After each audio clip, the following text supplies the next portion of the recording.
दोस्तों आप सभी का बहुत बहुत स्वागत है हमारे चैनल में। इस वीडियो के अंदर अभी हम लोग लूसेंट सामान्य ज्ञान इससे रिलेटेड जो है इम्पोर्टेंट 40 प्लस क्वेश्चन इस वीडियो में देखने वाले हैं, जो कि आपके आने वाले एग्जाम से railway, group D, SSC, UP police, लेखपाल और आने वाले सभी प्रतियोगिता परीक्षा के लिए काफ़ी इम्पोर्टेंट है। तो दोस्तों आप इस वीडियो को बहुत ध्यान से लास्ट तक देखिए और चैनल पर नया है तो चैनल को सब्सक्राइब कर पास में जो घंटी यानी जो बेल आइकन का निशान है इसे ज़रूर से ऑन कर दें। ठीक है, और ये टोटल जो 40 क्वेश्चन है, आप इनमें से कितने क्वेश्चन जो है सही कर पाते हैं अपना स्कोर जो है कमेंट बॉक्स में ज़रूर बताएं। तो चलिए शुरू करते हैं। देखिए यहाँ पर हमारा पहला क्वेश्चन दिया क्या है। संविधान में दोनों सदनों की संयुक्त बैठक का प्रावधान किस अनुच्छेद में है। संविधान में दोनों सदनों की संयुक्त बैठक का प्रावधान किस अनुच्छेद में है, तो यह है अनुच्छेद 108 में। ठीक है, अनुच्छेद 108 में जो है सदनों की दोनों बैठक की मतलब संविधान में दोनों सदनों की संयुक्त बैठक का प्रावधान है। ठीक है, आंसर हो जाएगा ऑप्शन ए। इसके अलावा यदि हम बात करें अनुच्छेद 110 की, तो देखिए इसमें जो है धन विधेय को परिभाषित किया गया है। ठीक है, अनुच्छेद 110 में जो है धन विधेय को जो है परिभाषित किया गया है। अनुच्छेद 163 की बात करें तो इसमें जो है राज्यपाल को सहायता देने के लिए जो है मंत्रिपरिषद का प्रावधान है। ठीक है, राज्यपाल को सहायता देने के लिए जो है मंत्रिपरिषद का प्रावधान है अनुच्छेद 163 में। 166 की बात करें तो देखिए इसमें जो है राज्य की सरकार के कार्यों के संचालन का प्रावधान है। ठीक है, राज्य की सरकार के कार्यों का संचालन का प्रावधान जो अनुच्छेद 166 में है। ठीक है, आपको याद रखना है। क्वेश्चन नंबर 2 है, विश्व में ट्रेड ऑर्गेनाइजेशन का प्रथम मंत्रिवर्गीय सम्मेलन कहाँ हुआ था। तो देखिए विश्व ट्रेड ऑर्गेनाइजेशन, इसको जो है हिंदी में क्या बोला जाता है, विश्व व्यापार संगठन। ठीक है, विश्व व्यापार संगठन का प्रथम मंत्रिवर्गीय सम्मेलन कहाँ हुआ था, तो देखिए ये हुआ था सिंगापुर में। ठीक है, कहाँ पर हुआ था, सिंगापुर में हुआ था। बात करें विश्व ट्रेड ऑर्गेनाइजेशन यानी WTO में जो है WTO की स्थापना कब हुई थी, तो देखिए इसकी स्थापना जनवरी 1995 में जो है इसकी स्थापना हुई थी। मुख्यालय की बात करें तो स्विट्जरलैंड जेनेवा में जो है इसका मुख्यालय है। और अभी वर्तमान में WTO में कितने सदस्य देश हैं, तो 164 जो है सदस्य देश हैं। ठीक है, आपको याद रखना है। क्वेश्चन नंबर 3 है, अंतर्राष्ट्रीय न्यायालय के न्यायाधीशों की पदावधि कितने वर्ष का होता है। अंतर्राष्ट्रीय न्यायालय के न्यायाधीशों की पदावधि कितने वर्ष का होता है, तो ये 9 वर्ष का होता है। ठीक है, आंसर हो जाएगा डी। ठीक है, बात करें वर्तमान में अंतर्राष्ट्रीय न्यायालय में जो है भारतीय न्यायाधीश कौन है, तो अभी वर्तमान में अंतर्राष्ट्रीय न्यायालय में जो भारतीय न्यायाधीश हैं तो है दलबीर सिंह भंडारी। कौन है, दलबीर सिंह भंडारी हैं। ठीक है, और इनका जो मतलब अंतर्राष्ट्रीय न्यायालय में न्यायाधीशों की जो पदावधि का कार्यकाल होता है 9 वर्षों का होता है। तो दलबीर सिंह जो भंडारी हैं ये कब निर्वाचित हुए, 2018 में। ठीक है, और इनका कार्यकाल 9 वर्षों का होगा, तो 2027 तक जो है इनका कार्यकाल है। तो याद रखना है 2027 तक जो है दलबीर सिंह भंडारी जो है अंतर्राष्ट्रीय न्यायालय में भारतीय न्यायाधीश हैं। ठीक है, क्वेश्चन नंबर 4 है, राष्ट्रपति का रिक्त स्थान भर लिया जाना होता है। राष्ट्रपति का जो रिक्त स्थान होता है कितने समय में जो है भर लिया जाना होता है, 6 महीने में। ठीक है, 6 महीने के अंदर जो है भर लिया जाना होता है। आंसर हो जाएगा डी। बात करें राष्ट्रपति की, तो भारत के पहले राष्ट्रपति डॉक्टर राजेंद्र प्रसाद थे। ठीक है, राष्ट्रपति पद का प्रावधान कौन से अनुच्छेद में है, अनुच्छेद 52 में है। राष्ट्रपति बनने के लिए न्यूनतम आयु पूछा जाए कितना होनी चाहिए, तो 35 वर्ष होनी चाहिए। और अभी वर्तमान में राष्ट्रपति का वेतन कितना है, 5 लाख है। ठीक है, और राष्ट्रपति जो होते हैं अपना इस्तीफा किसे देते हैं, उपराष्ट्रपति को जो है अपना इस्तीफा देते हैं। तो आपको याद रखना है, और इनका कार्यकाल 5 वर्षों का होता है, वेतन 5 लाख है, याद रखना है। क्वेश्चन नंबर 5 है, पृथ्वी के वायुमंडल का सर्वाधिक घनत्व किस पर होता है। सर्वाधिक घनत्व किस पर होता है, क्षोभ मंडल पर होता है। ठीक है, बात करें क्षोभ मंडल की, तो देखिए क्षोभ मंडल को जो है अंग्रेजी में ट्रोपोस्फियर बोला जाता है, और ये पृथ्वी के वायुमंडल का सबसे निचला हिस्सा है। ठीक है, पृथ्वी के वायुमंडल का सबसे निचला हिस्सा है। ठीक है, इस परत में आर्द्रता, जल कण, धूल कण, वायु धुंध तथा सभी मौसम घटनाएं जो होती है इसी मंडल में होती है, क्षोभ मंडल में। ठीक है, और पृथ्वी के वायु का जो है मतलब इसमें जो है यह पृथ्वी के वायु का जो है सबसे घना भाग है। क्षोभ मंडल जो है यह पृथ्वी के वायु का जो है सबसे घना भाग है। ठीक है, आपको याद रखना है। आंसर हो जाएगा डी। क्वेश्चन नंबर 6 है, रासायनिक रूप से मिल्क ऑफ मैग्नीशिया किसे कहा जाता है? तो रासायनिक रूप से जो है मैग्नीशियम हाइड्रोक्साइड को, ठीक है, मैग्नीशियम हाइड्रोक्साइड को जो है ये मिल्क ऑफ मैग्नीशिया कहा जाता है। आंसर हो जाएगा बी। क्वेश्चन नंबर 7 है, पवन की गति को मापने वाला उपकरण है। वेरी इंपॉर्टेंट क्वेश्चन, बहुत बार ये क्वेश्चन जो है एग्जाम में पूछा गया है। पवन की गति को मापने वाला उपकरण कौन सा है? तो एनीमोमीटर। ठीक है, एनीमोमीटर के द्वारा पवन की गति को मापा जाता है। बात करें बोलोमीटर की, तो देखिए बोलोमीटर के द्वारा जो है तापमान को मापा जाता है। ठीक है, बोलोमीटर के द्वारा तापमान मापा जाता है। हाइड्रोमीटर की बात करें तो ड्रो, ठीक है, ड्रो से आपको याद रखना है द्रव की अपेक्षिक घनत्व। ठीक है, हाइड्रोमीटर के द्वारा ड्रो से याद रखेंगे द्रव का अपेक्षिक घनत्व मापा जाता है। और हाइग्रोमीटर, इन दोनों में काफ़ी बच्चे जो है कंफ्यूज होते हैं। तो देखिए ड्रो और ग्रो दो दिया गया है, इसमें आपको कंफ्यूज नहीं होना है। ड्रो से द्रव की अपेक्षिक घनत्व याद रखना है, और ग्रो हाइग्रोमीटर की बात करें तो इसके द्वारा वायुमंडल की आर्द्रता, ठीक है, वायुमंडल की आर्द्रता। ड्रो से सिर्फ आप याद रखिए द्रव की अपेक्षिक घनत्व मापा जाता है, तो इसमें कन्फ्यूजन आपको नहीं होगा। ठीक है, याद रखना है। क्वेश्चन नंबर 8 है, भारत के किस राज्य में विश्व का सबसे बड़ा थोरियम का भंडार मौजूद है? तो विश्व का सबसे बड़ा थोरियम का भंडार किस राज्य में मौजूद है? तो ये है केरल में। ठीक है, आंसर हो जाएगा ये। इसके अलावा केरल को जो है ये मसालों के बगीचा के नाम से भी जाना जाता है। मसालों के बगीचा के नाम से भी इसे जाना जाता है, याद रखना है आपको। क्वेश्चन नंबर 9 है, ग्रीनलैंड किस देश का अभिन्न अंग है? ग्रीनलैंड जो है किस देश का अभिन्न अंग है? डेनमार्क का है। ठीक है, ग्रीनलैंड डेनमार्क का जो है अभिन्न अंग है। क्वेश्चन नंबर 10 है, टेलर घाटी किस देश में अवस्थित है? टेलर घाटी किस देश में अवस्थित है? ऑस्ट्रेलिया में। ठीक है, टेलर घाटी ऑस्ट्रेलिया में अवस्थित है। क्वेश्चन नंबर 11 है, भारत में पहला कृषि विज्ञान केंद्र कहाँ स्थापित हुआ था? भारत में पहला कृषि विज्ञान केंद्र कहाँ स्थापित हुआ था? पुदुचेरी में। कहाँ पर? पुदुचेरी में स्थापित हुआ था। आंसर हो जाएगा बी।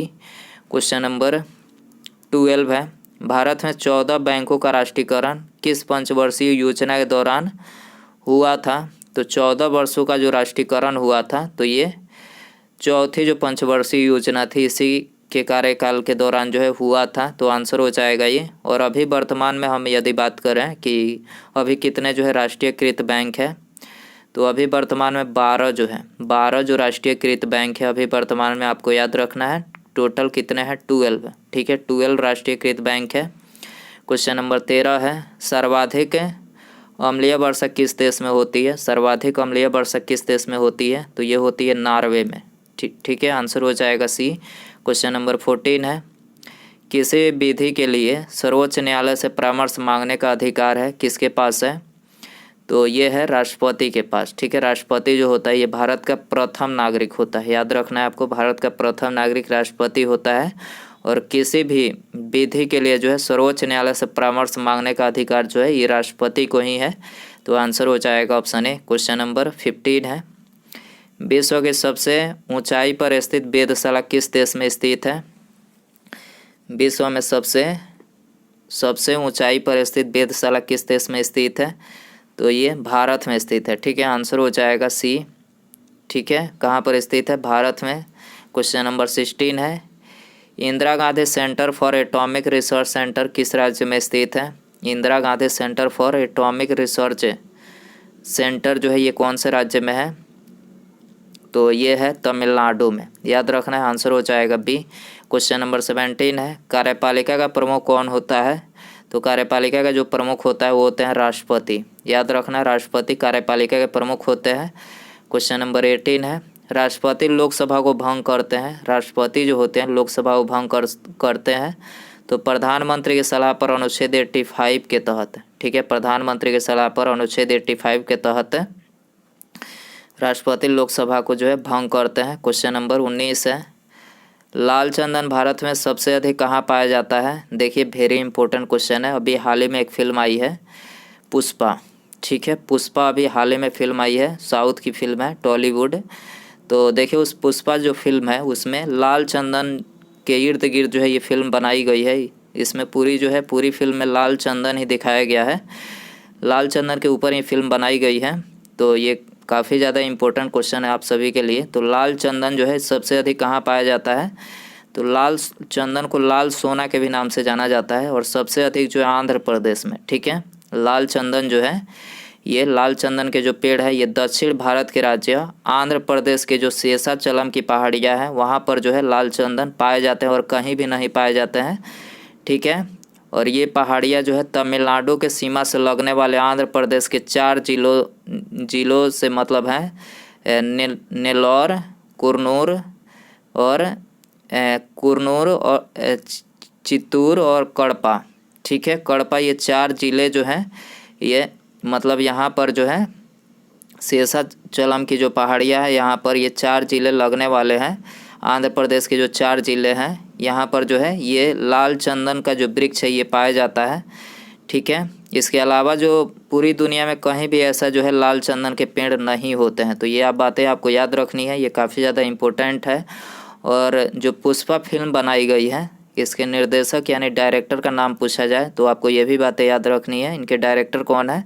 तो पुष्पा फिल्म के जो डायरेक्टर हैं वो है सुकुमार। ठीक है, सुकुमार जो है ये पुष्पा फिल्म के डायरेक्टर हैं। ठीक है, तो आपको याद रखना है। क्वेश्चन नंबर, ये कहाँ पर लाल चंदन पाया जाता है? तो शेषाचलम की पहाड़ियों में पाया जाता है। आंध्र प्रदेश की शेषाचलम जो पहाड़ियाँ हैं वहाँ पर पाया जाता है। बहुत ही कीमती जो है ये मतलब ये लाल चंदन का पेड़ होता है। अगला क्वेश्चन देखते हैं, कटास किस देश के विदेशी हवाई सेवा का नाम है? कटास किस देश के विदेशी हवाई सेवा का नाम है?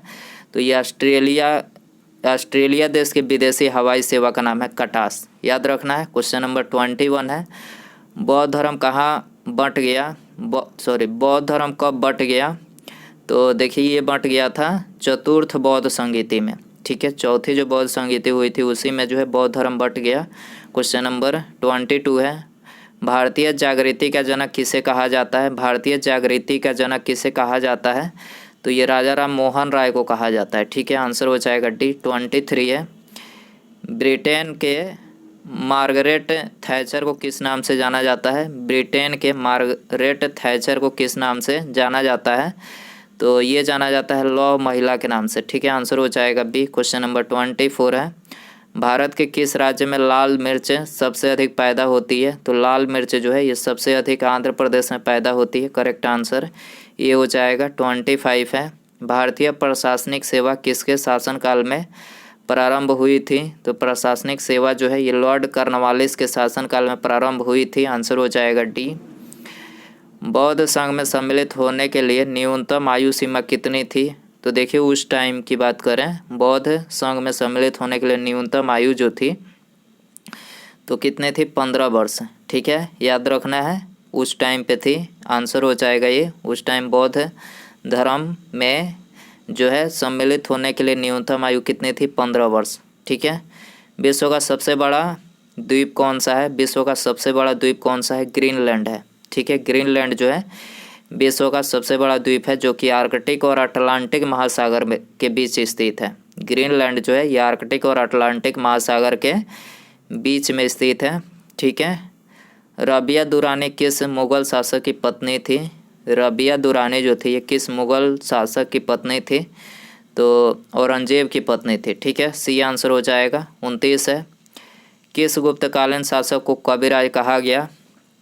तो कविराज जो कहा गया समुद्रगुप्त को कहा गया। ठीक है, समुद्रगुप्त को, इसके अलावा जो है समुद्रगुप्त को इसके अलावा जो है भारत का नेपोलियन भी बोला जाता है। क्या बोला जाता है? भारत का नेपोलियन किसे बोला जाता है? समुद्रगुप्त को। ठीक है, आंसर हो जाएगा सी। गिरनार पर्वत पर स्थित सुदर्शन झील का पुनरुद्धार किसने किया? गिरनार पर्वत पर स्थित सुदर्शन झील का पुनरुद्धार किसने किया? तो देखिए ये किया था स्कंद गुप्त ने।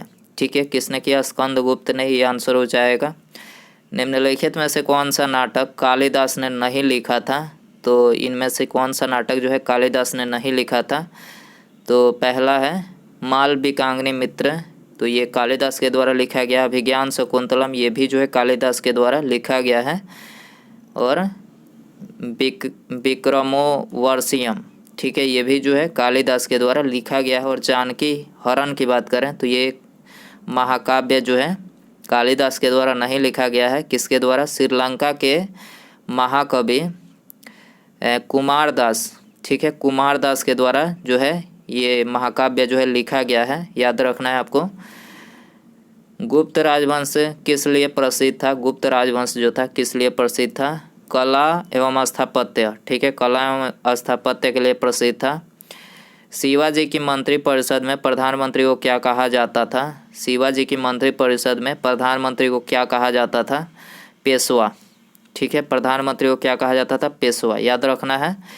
हिंदी कविता के रीतिकाल का प्रथम कवि किसे माना जाता है? हिंदी कविता के रीतिकाल का प्रथम कवि किसे माना जाता है? तो ये माना जाता है केशव दास को, ठीक है, केशव दास को माना जाता है। आंसर हो जाएगा डी। 35 है।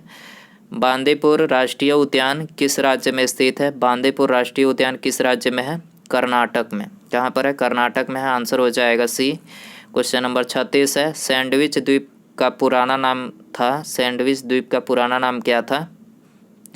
हवाई द्वीप, ठीक है, हवाई द्वीप जो था मतलब सैंडविच द्वीप का पुराना नाम हवाई द्वीप था। आंसर हो जाएगा बी। क्वेश्चन नंबर 37 है। हमारे जीवन से प्रकाश चला गया है, किसने कहा था? तो देखिए, महात्मा गांधी जी की मृत्यु हुई थी तो उस समय नेहरू जी ने जो है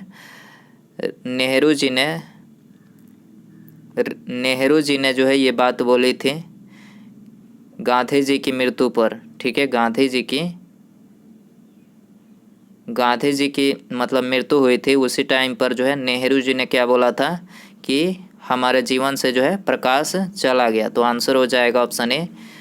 क्वेश्चन नंबर 38 है।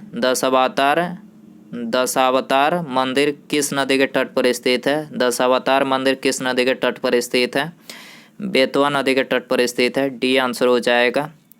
न्यूटन के सिद्धांतों की पूर्व कल्पना किस वैज्ञानिक ने की? न्यूटन के सिद्धांतों की पूर्व कल्पना किस वैज्ञानिक ने की? तो ये ब्रह्मगुप्त, ठीक है, ब्रह्मगुप्त ने की थी। आंसर हो जाएगा बी। क्वेश्चन नंबर 40 है। निम्नलिखित में से किस प्रक्रिया में ऑक्सीजन को हवा में छोड़ा जाता है? किस प्रक्रिया में ऑक्सीजन को हवा में छोड़ा जाता है? तो ये प्रकाश संश्लेषण की प्रक्रिया में जो है हवा में छोड़ा जाता है। किस प्रक्रिया में ऑक्सीजन को हवा में छोड़ा जाता है? प्रकाश संश्लेषण की प्रक्रिया में, ठीक है। प्रकाश संश्लेषण होता है तो कार्बन डाइऑक्साइड जो है पेड़ होते हैं वो ग्रहण करते हैं और ऑक्सीजन जो है छोड़ते हैं। तो याद रखना है आपको ऑक्सीजन। पश्चिम बंगाल की सीमाएं कितने देशों के साथ लगती है? Very important question. दोस्तों, यदि अभी तक आप वीडियो को लाइक नहीं किए हैं तो प्लीज़ वीडियो को लाइक ज़रूर कर दीजिए और अपने दोस्तों में भी इस वीडियो को शेयर ज़रूर कर दीजिए ताकि उनकी भी मतलब हेल्प हो सके। चैनल पर नया है तो चैनल को सब्सक्राइब करके बेल आइकन यानी जो घंटी बेल आइकन का निशान होता है उससे ज़रूर सेंड करें ताकि जब भी मैं कोई नई वीडियो अपलोड करूं उसका नोटिफिकेशन जो है आपको मिल सके। तो बेल आइकन सब्सक्राइब करने के बाद ऑन रखें, ठीक है। पश्चिम बंगाल की सीमाएं कितने देशों के साथ लगती है? तो आप सभी को पता ही होगा 3 देशों के साथ लगती है। नेपाल, भूटान और बांग्लादेश, ठीक है, बांग्लादेश, ठीक है। इन 3 देशों के साथ नेपाल, भूटान और बांग्लादेश, ठीक है, पश्चिम बंगाल की सीमाएं लगती है। सी आंसर हो जाएगा। भारत की स्वतंत्रता के समय गवर्नर जनरल कौन था? भारत की स्वतंत्रता के समय जिस टाइम पे स्वतंत्र हुआ था उस समय जो है गवर्नर जनरल कौन था? तो उस समय जो है गवर्नर जनरल लॉर्ड माउंटबेटन था, ठीक है, याद रखना है लॉर्ड माउंटबेटन। रंगभूमि किसकी रचना है? रंगभूमि किसकी रचना है? मुंशी प्रेमचंद्र की, ठीक है, रंगभूमि मुंशी प्रेमचंद्र की रचना है। मनुष्य के सूंघने की क्षमता को नियंत्रित करता है? तो सूंघने की क्षमता जो होती है उसको कौन नियंत्रित करता है? घ्राणेंद्रिय पाली जो होता है ये मनुष्य के सूंघने की क्षमता को जो है नियंत्रित करता है। सी आंसर हो जाएगा। 45 है और ये लास्ट क्वेश्चन है इस वीडियो का। निम्नलिखित में से कौन सा भारत में जनसंख्या के अनुसार सबसे लोकप्रिय शहर या शहरी समूह है? तो आपको बताना है इनमें से कौन जो है भारत में जनसंख्या के अनुसार सबसे लोकप्रिय शहर या फिर शहरी समूह है। तो देखिए इसका आंसर बता देते हैं आपको। मुंबई है, ठीक है, मुंबई है याद रखना है। भारत में जनसंख्या के अनुसार सबसे लोकप्रिय शहर या फिर शहरी समूह है, तो सी आंसर हो जाएगा। तो दोस्तों ये था टोटल 45 क्वेश्चन। ठीक है, टोटल 45 क्वेश्चन में से आप कितने क्वेश्चन जो है सही कर पाएँ, अपना स्कोर जो है कमेंट में ज़रूर बताएं। और यदि आपको वीडियो पसंद आया होगा तो प्लीज़ वीडियो को लाइक ज़रूर कर दें और अपने दोस्तों में भी शेयर कर दें। और चैनल पर नया है तो चैनल को सब्सक्राइब करके बेल आइकन यानी घंटी का जो निशान है उसे ज़रूर सेंड रखें। ठीक है, मिलते हैं अगले वीडियो में। नमस्कार, जय हिंद, जय भारत।